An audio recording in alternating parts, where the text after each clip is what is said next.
ये स्थिति है। कांग्रेस में कब खत्म होगा पतझड़? सीधा रुख कर रहे हैं अपने मेहमानों की तरफ। आपको बता दें कि हमारे साथ जो मेहमान इस कार्यक्रम का हिस्सा है, शीशपाल बिष्ट जी हैं, कांग्रेस का चेहरा है, कमलेश जी बीजेपी का चेहरा है, कुलदीप जी हमारे साथ वरिष्ठ पत्रकार हैं और बहुत लंबे अरसे से उत्तराखंड की सियासत को कवर करते हुए। आप सभी का बहुत बहुत स्वागत है। कुलदीप जी, मैंने कहा कि हमें बताया गया था कि पतझड़, सावन, बसंत, बहार, एक बरस है मौसम चार, लेकिन कांग्रेस में एक मौसम है 2016 से 24 बीत गया, पतझड़ खत्म होने का नाम नहीं ले रहा। वो जो पश्चिमी उत्तर प्रदेश में जाते हैं ना कुलदीप भाई, पीछे लिखा होता है ट्रक के पीछे, ये गड्डी तो यूं ही चालेगी, हैं? ये गड्डी यूं ही चालेगी। तो वो गड्डी यूं ही चाल रही है, मतलब कोई फर्क नहीं पड़ता। बोले अच्छे अच्छे नेता चले गए, कार्यकर्ता जा रहा है तो क्या लेना देना, जाने दो, जो जा रहा है अच्छी बात है।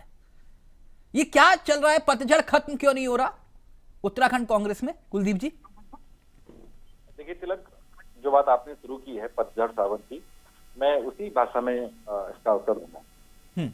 जब उत्तर भारत में ना ऋतुएं हैं, तो एक पतझड़ की ऋतु भी आती है, और अगर पतझड़ की ऋतु पर पेड़ से पत्ते झड़ रहे हैं तो एक स्वाभाविक सी प्रक्रिया है। लेकिन जब पतझड़ की ऋतु नहीं है, जब सावन का दौर है, और तब भी अगर पत्ते झड़ रहे हैं, तो जरूर देखना चाहिए कि पेड़ में कहीं कोई बीमारी तो नहीं लग गई, कोई परजीवी तो नहीं आ गए, कोई कीड़े मकोड़े ऐसे तो नहीं आ गए जो पेड़ को नुकसान कर रहे हैं। ठीक है, कमोबेश यही स्थिति कुछ कांग्रेस के साथ हो गई।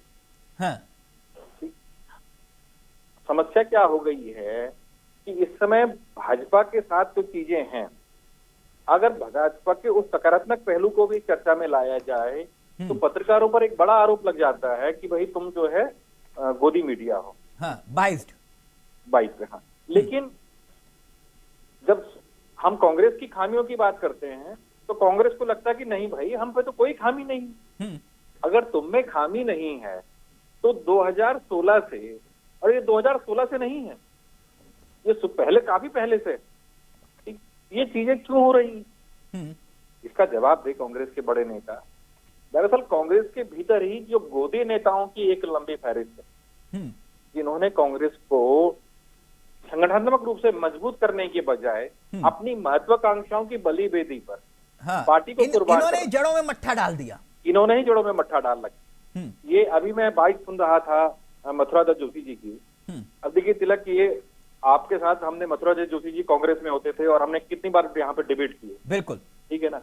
आज चीजें बदल गई और उन्होंने एक बड़ी अच्छी बात कही कि कार्यकर्ता टूट रहा है पार्टी से। हाँ, है ना। कल तक तो नेता जा रहा था, कल तक नेता जा रहे थे क्योंकि नेता की अपनी राजनीतिक महत्वाकांक्षाएं होती हैं। हाँ, अब कार्यकर्ता आपके साथ वैचारिक रूप से जुड़ा होता है। और जितना मैं मथुरा दत्त जोशी जी को जानता हूँ, शायद वो 45-48 साल से जो है कांग्रेस में, है ना। तो इतने लंबे समय तक रहा एक व्यक्ति, एक कार्यकर्ता अगर पार्टी को छोड़ रहा है तो पार्टी को जरूर आत्ममंथन करना चाहिए। पार्टी बड़ी बात कही आपने कुलदीप जी, बड़ी बात कही आपने। क्योंकि हर बार मैंने एक परिचय दिया मथुरा दत्त जोशी जी का, मैंने कहा कि जिंदगी भर नेता नहीं बन पाए, कार्यकर्ता रह गए, पूरी उम्र गुजार दी, कार्यकर्ता रह गए, नेता नहीं बन पाए। तो वो हर बार मुस्कुरा देते थे। अब उनको समझ में आ रहा होगा मैंने ये बात क्यों कही। शीशपाल जी, जो बात कुलदीप जी कह रहे हैं, अच्छा ये बात क्या वाकई में सच है या फिर कमलेश रमन जैसे नेता अफवाह और झूठ फैला रहे हैं कि मथुरा दत्त जोशी जी के जाते ही आप लोगों ने, मतलब कि कांग्रेस के कई नेताओं ने लड्डू भी बांटे हैं? क्या ये सच है? देखिए तिलक जी, भारतीय जनता पार्टी कई प्रकार की अफवाहें फैलाती है। हाँ। देखिए, घर का कोई सदस्य जब घर को छोड़ता है तो निश्चित तौर पर दुख सभी को होता है। और नहीं, सभी को नहीं हुआ शीशपाल भाई, इतना तो मुझे पूरा पता है, सबको नहीं हुआ। जिनको कुर्सी वो दिख रही थी ना प्रदेश उपाध्यक्ष वाली, उनके लिए तो पूछिए मत। उन्होंने तो बिल्कुल कहा, अरे फटाफट जाओ, ओछी राजनीति करते हैं मथुरा दत्त जोशी, ऐसा बोला उन्होंने ऑन एयर सबके सामने, बोले ओछी राजनीति करते हैं। मैंने पूरी 48 साल उनको, और 20 साल तो मुझे हो गए देखते देखते, कुलदीप भाई को भी हो गए, हमने तो कभी नहीं देखा ओछी राजनीति करते हुए मथुरा दत्त जोशी को। एक बात, मथुरा दत्त जोशी जी ने स्वयं कहा कि 48 साल उन्होंने कांग्रेस पार्टी में रह करके काम किया, और 48 साल बाद उन्होंने तमाम आरोप कांग्रेस पार्टी पर लगाए हैं और उसके बाद पार्टी छोड़ दी। देते, अगर आपको पार्टी छोड़नी थी छोड़ देते, लेकिन जो अनर्गल मिथ्या आरोप आपने लगाए, निश्चित तौर पर मथुरा दत्त जोशी जी के बारे में अच्छा संदेश प्रदेश की जनता में नहीं गया और उनको लगा। देखिए, वो मथुरा दत्त जोशी जाने और आप जाने, मेरा विषय मथुरा दत्त जोशी नहीं है। मेरी बात सुनिएगा शीशपाल जी, एक मिनट रुकिए ना, उन्होंने पढ़ी, एक मिनट रुकिए। निश्चित तौर पर जो ये बयान यहाँ पर दे रहे हो, आप जो दे रहे हैं बयान, इतनी हिम्मत है, एक मिनट रुकिए ना, इतनी हिम्मत है, मयूख महर पे भी 2 शब्द बोल दो। मैं जानता हूँ पूर्व प्रवक्ता लिखा जाएगा आपके आगे कल, इतनी हिम्मत है, बोल के दिखा दो। शीशपाल सिंह बिष्ट को कोई फर्क नहीं पड़ता, तो बोल के दिखाओ ना, मयूख महर अच्छा बयान दे रहे हैं। आज पूर्व प्रवक्ता लिखा जाए, मैं हमेशा से तो बोल दो ना, मयूख महर जो बयान दे रहे हैं वो क्या है?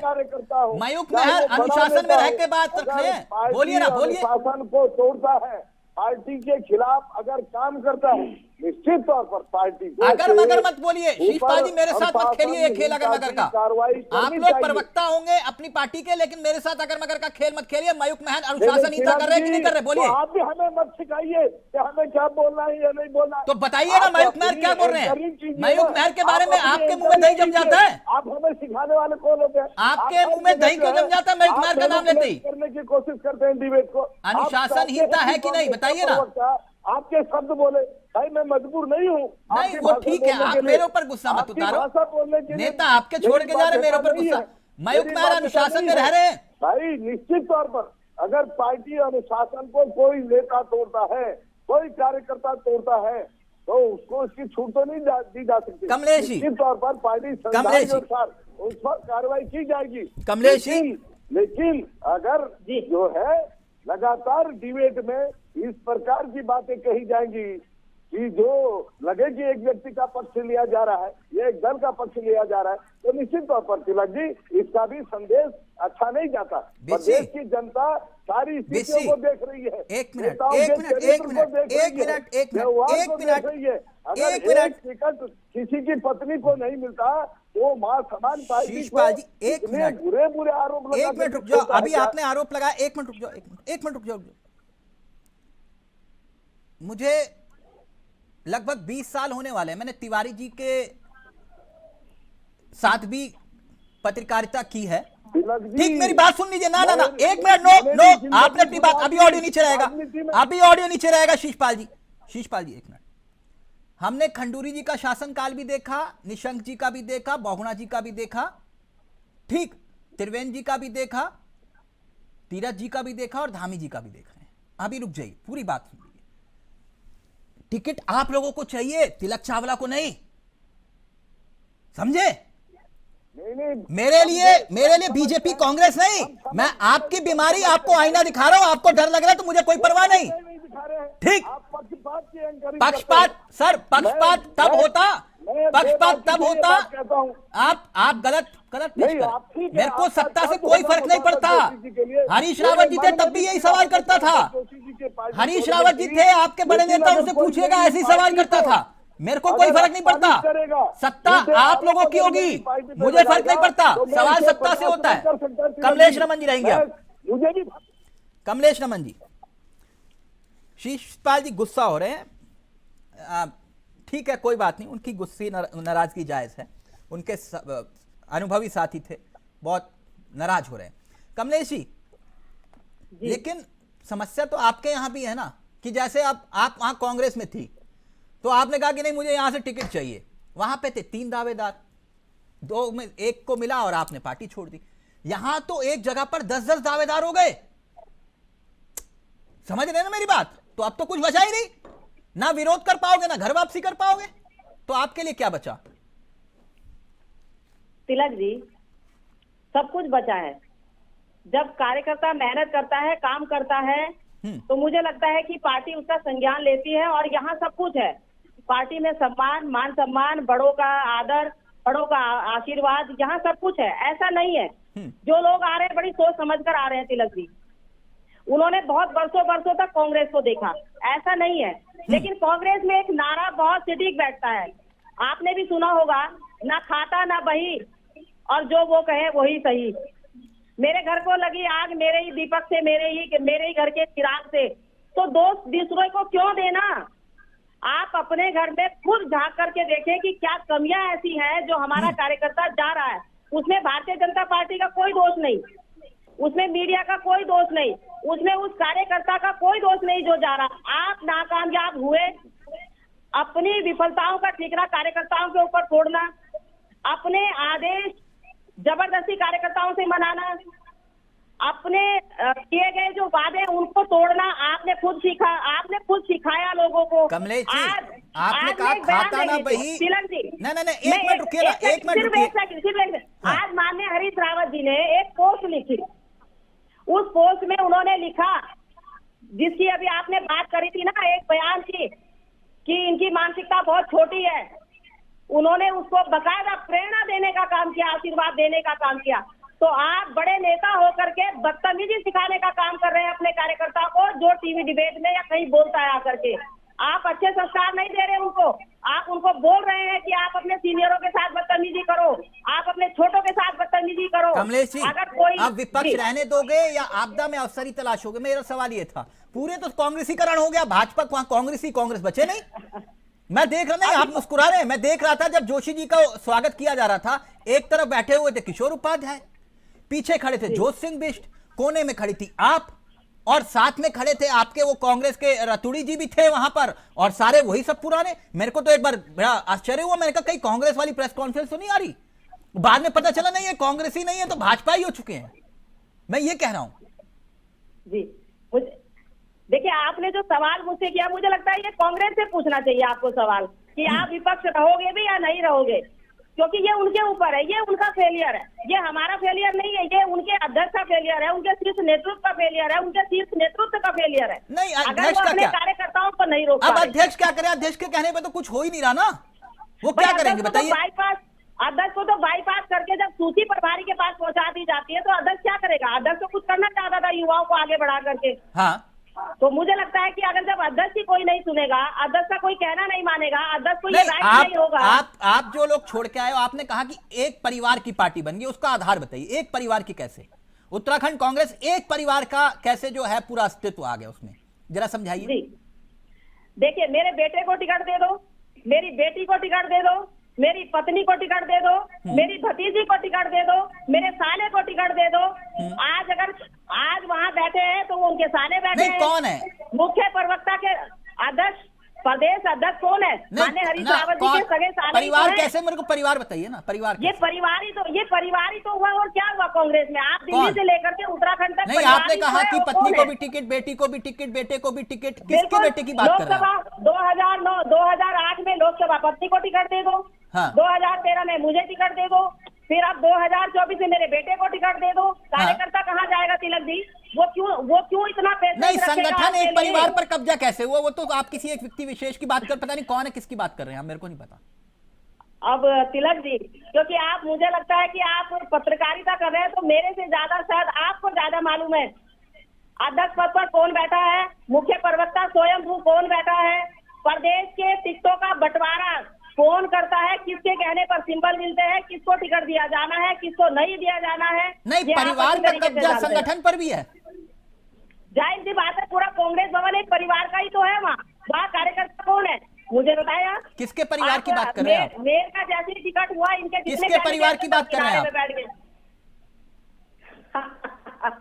खाता ना भाई, जो वो कहे वही सही। अच्छा, ये नारा तो आपको पता ही है। फिर शीशपाल जी ये कह रहे हैं कि एक परिवार का कब्जा है वहां, एक परिवार का। खाता ना भाई, जो हरीश रावत बोले वही सही, वो ये कह रही है।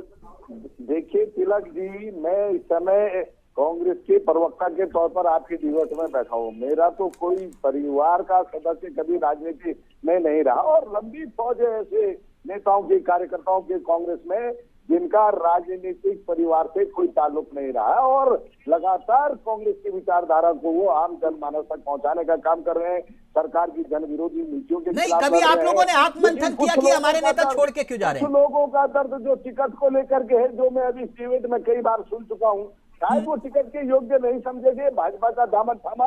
और मैं अच्छा, इस बार टिकट के उम्मीद योग्य लगा नहीं थी रहा था कमलेश कि भाई। उन लोगों को इस बार हाँ, मेयर का हम टिकट टिकट के योग्य भाजपा नहीं थे। थमाएगी, लोकसभा का लेकिन टिकट शीर्ष थमाएगी। पार्टी से अभी तो दिल्ली किसी भागते के हैं हाथ अपनी कोई सूची टिकट को आई लेकर नहीं, के, कोई और लाल ये बत्ती कहते आई हैं कि नहीं। हमारे प्रदेश आज को भाजपा में पन्ना बाईपास प्रमुख करके बनने जो है की प्रभारी बेचैनी को उनको सूची थी, भेज दी और पन्ना गणेश प्रमुख गोपियाल जी बनने ने। के लिए एक लंबी लाइन अब आप भाजपा इनसे में पूछिए, इसका मतलब लगी इनको है। भी नहीं समझा अब उन्होंने टिकट देखते चढ़ाया। हैं कि जो ये ये तोड़ दर्द रहे उनका थे वहाँ भी छलकता है या नहीं बद्रीनाथ में, छलकता है, इनको भी क्योंकि नहीं समझा। मुझे लगता है कांग्रेस पर तो वो पार्टी ने तमाम इस लायक आरोप की लगा रहे टिकट की दौड़ में आ लेकिन जिस सकते और इसीलिए महत्वाकांक्षा दिल्ली को भागे लेकर बेचारे के शीर्षपाल ये लोग मिश्र जी, भाजपा में क्योंकि ये गए गुट बुक में नहीं होंगे उनकी। महत्वाकांक्षा का अगर क्या गुट हुआ, बुक में होते तो मुझे लगता है शायद पार्टी सोचती इनके बारे में। खरी खोटी सुना पाएंगे या नहीं सुना पाएंगे, क्योंकि वहाँ तो अनुशासन के डंडे से जो है वो हाथते हैं हर कार्यकर्ता को। यहाँ कांग्रेस अनुशासन में तो है जो चाहे और कार्यकर्ताओं को पूरी बोलने की आजादी है भारतीय जनता पार्टी में। आपके यहाँ अनुशासन नहीं है, लोकतंत्र इतना हावी है आपके ऊपर कि आपको पता ही नहीं कब वहाँ गोलियां चल जाए, कब वहाँ थप्पड़ लग जाए, कब वहाँ किसको गाली दे दे, कब किसको धक्का दे दे। ये लोकतंत्र है कांग्रेस का। शीर्षपाल मिश्र जी, सुन भी नहीं पा आप रहे, इतिहास उठा लीजिएगा आपकी कांग्रेस का, बेचैनी आपको का पता लग अंदाजा तो जाएगा। इसी बात से जनता लगा गोलियां वहाँ चल लेगी गई, कि कांग्रेस वहाँ लग पार्टी गए, जो कह रही धक्के है वहाँ लग गए बिल्कुल लोगों को। सच कह रही है। भले ही नहीं, कुछ एक- लोग सत्ता के आकर्षण में, सत्ता के लालच में ठीक, भारतीय जनता शीशपाल जी, पार्टी में शामिल हो गए हो। शीशपाल जी, एक लेकिन मिनट, ना वो एक घर मिनट, पे एक मिनट, रहेंगे, शीशपाल ना जी, एक भागेंगे, मिनट, एक- उनके कुलदीप जी, हाथ खाली रहेंगे। मैं कुलदीप जी, अब कांग्रेस का दिल बहुत बड़ा है। कांग्रेस का दिल इतना बड़ा है कि कमलेश भाई विचार करिएगा कभी, मैं ऑन एयर ये बात बोल रहा हूं, इतना बड़ा दिल है कि जो बगावत करके गए, जिन्होंने तबाही मचा दी पूरे संगठन से लेकर सरकार तक में, कुलदीप भाई, जिन्होंने खंजर घोपा, मतलब कांग्रेस प्रवक्ताओं की जुबानी कि ये गद्दार हैं, उत्तराखंड के सबसे बड़े गद्दार हैं। उनमें से एक पिता पुत्र की जोड़ी को चुनाव से पहले लेकर आए, बोले वापसी कर लो और ठीक है टिकट की बात बाद में, लेकिन नेता प्रतिपक्ष का ओहदा भी मिल जाएगा, कोई दिक्कत नहीं। नेता प्रतिपक्ष भी मतलब जिनको गद्दार की संज्ञा तक दे दी गई, वो वापसी भी कर रहे हैं, तो उनको नेता प्रतिपक्ष का जिम्मा मिला। इतना बड़ा दिल है कांग्रेस का। नहीं कुलदीप भाई, बाकियों को अगर विचार करें तो फिर कुछ फायदा हो पाएगा। देखिए तिलक जी, एक मिनट कुलदीप जी का, अगर शाम को घर आ जाए तो उसे भूला नहीं कहते। हाँ, वो तो मुझे मालूम है, उसको भूला नहीं कहते हैं। विचारधारा में वापस लौट आए। हमने कहा ना, जो गौडसे की विचारधारा को छोड़ के अब एक मिनट कुलदीप जी को बोलने दो, एक मिनट कुलदीप। शीशपाल जी, आपने बोला ना अभी थोड़ी देर बाद बोलोगे कि विपक्ष की आवाज दबा दी। कांग्रेस छोड़ने के बाद कांग्रेस को गाली वो ये कह रहे हैं कि घर वापसी करो, पार्टी को कितना नुकसान पहुंचाओ कोई दिक्कत नहीं है। कुलदीप जी का ऑडियो रहेगा। शीशपाल जी कह रहे घर वापसी करो, सुबह का भूला शाम को कोई दिक्कत नहीं, जितना नुकसान पहुंचाना है पहुंचाओ कांग्रेस को। देखिए, यही कांग्रेस के लिए सबसे बड़ी समस्या बन गई, क्योंकि कांग्रेस में अपने वैचारिक एकता को लेकर के समर्पण का भाव नहीं रहेगा। ठीक है, जो कांग्रेस पहले हुआ करती, आज मीडिया भी ये चाहता है कि कांग्रेस मजबूत रहे, आगे बढ़े। ठीक है, क्योंकि भारतीय लोकतंत्र के लिए भारत की सबसे बड़ी पुरानी पार्टी का जीवित रहना और एक अच्छे स्टैंड पे रहना बेहद जरूरी है। ठीक है, लेकिन समस्या क्या है और अच्छा, दूसरी बात ये भी है कि जैसे शीशपाल मिश्र जी जैसे जो लोग हैं, ये कार्यकर्ता, ये प्रवक्ता पार्टी का चेहरा है। ठीक? और ये बात अलग है कि तिलक की आपसे हमसे बहस करते हुए ये तमाम बातें कह रहे हो, लेकिन इनको मालूम है कि भीतर इनका दर्द क्या है। नहीं, बहुत सज्जन व्यक्ति है शीशपाल भाई, इसमें कोई दोहराई नहीं है। हाँ। 48 साल पुराना कार्यकर्ता अगर जा सकता है, ठीक है ना, तो मेरे ख्याल से शीशपाल भाई की तो आयु अभी काफी उसके अनुभव के मुकाबले काफी कम होगी। ठीक। दूसरी चीज क्या है कि देखिए, राजनीति में होता क्या है, दो तरह से लोग आगे बढ़ते हैं। एक तो या तो आप ग्राउंड पे इतना काम करें जनमन के बीच में और अपनी जगह बनाएं और जीत की संभावनाओं को पुख्ता करें, ठीक है, तब पार्टी आपको टिकट देती है। दूसरा, आप पार्टी के लिए काम करते हैं, पार्टी के संगठनात्मक ढांचे में आपका जनता से उतना कनेक्ट नहीं होता है। ठीक है, फिर आप पार्टी से कहते हैं कि मैंने इतने साल काम किया है, मुझे उसके पुरस्कार के रूप में मुझे ये दायित्व चाहिए और मुझे जिता करके भी आपने भेजना है। ठीक, समस्याएं यहीं पर आती हैं जो दूसरी वाले उसमें, जब महत्वाकांक्षाएं चरम पर हो और जमीन पर आपका बहुत बड़ा आपका एक तरीके से आधार उतना मजबूत ना हो। ठीक है, तो फिर चीजें क्या होती हैं, फिर नहीं, प्रतिभा छिपी हुई है कुलदीप भाई कांग्रेस में, उत्तराखंड कांग्रेस में। क्या लखपत बड़ोला ने ये बात साबित नहीं की ना? मैं उसी बात पे आ रहा हूं। हाँ, लखपत हम तो ये कह रहे हैं कि शीशपाल भाई उनका हक था, वो भले ही कितना वो कहें कि ये वो मीडिया, लेकिन वो मॉडल अपनाया जाए। हम तो कह रहे हैं शीशपाल भाई जैसे युवाओं को आगे मौका मिलना चाहिए। बिल्कुल बिल्कुल बिल्कुल लखपत बड़ौदा जीत के आए ना। बिल्कुल बिल्कुल, लखपत बड़ौदा बिल्कुल जीत के आए। तो मैं वही कह रहा हूँ ना कि इन दोनों के बीच में वो कार्यकर्ता पिसता है हाँ। जो जमीनी स्तर पर भी मजबूत होता है, लेकिन संगठनात्मक स्तर पर अपनी बहुत बड़ी पहुंच नहीं रख पाता है। ठीक है, मैं और कुलदीप तब भाई की चीजें क्या बात का होती जवाब हैं कि ऐसे ही परिस्थितियां होती हैं हाँ। जिनमें लखपत बड़ौदा निकल करके आए। हाँ। क्या केदारनाथ सीट के लिए क्या शिषपाल गुसाई उपयुक्त कैंडिडेट नहीं हो सकते थे? नहीं, बिल्कुल शीशपाल भाई क्यों नहीं थे कैंडिडेट, अच्छे कैंडिडेट होते। लेकिन क्या पार्टी ने उसको महसूस किया? तो ये उन चीजों को लेकर के कांग्रेस के लोगों को समझना है कि अगर कार्यकर्ता टूट रहे हैं, क्योंकि कार्यकर्ताओं के बिना पार्टी नहीं। कमलेश भाई एक बात कुलदीप जी ने बहुत अच्छी कही। ये आजकल राजेंद्र भंडारी नहीं दिख रहे, कहाँ है आजकल? सब अपने अपने काम पर। उनका काम मैडम वो सब संगठन के हिसाब से अपना अपनी ड्यूटी निभा रहे हैं, सब ड्यूटी कर रहे हैं। नहीं, वो राजेंद्र भंडारी मैंने इसलिए क्योंकि वो वहां पर तो बिल्कुल है, बोले कि राजधानी बनवा दी, ऐसे राजधानी बनवा दी, अब बाकी देखो क्या होता है। खुद चुनाव हार गए, बताइए अब ना वो वही तो बात शीशपाल जी कह रहे हैं कि ना 3 में ना 13 में। देखिए, विधायक बनना ये हो सकता है उनकी नहीं, विधायकी के बाद भी बहुत वो काबिल व्यक्ति हैं। एक अलग चीज है, लेकिन जो पार्टी की भावनाओं के साथ वो काम कर रहे हैं, उनको जो जिम्मेदारी उनकी उपयोगिता के हिसाब से मिली, कमलेश ये किसी और के साथ ना एक मिनट, ये पार्टी के भावना मुझे मालूम है, मैं प्रत्यक्ष हूं उस बात का। बिल्कुल 2007 में जो पार्टी की कौन सी भावना थी मुझे मालूम है।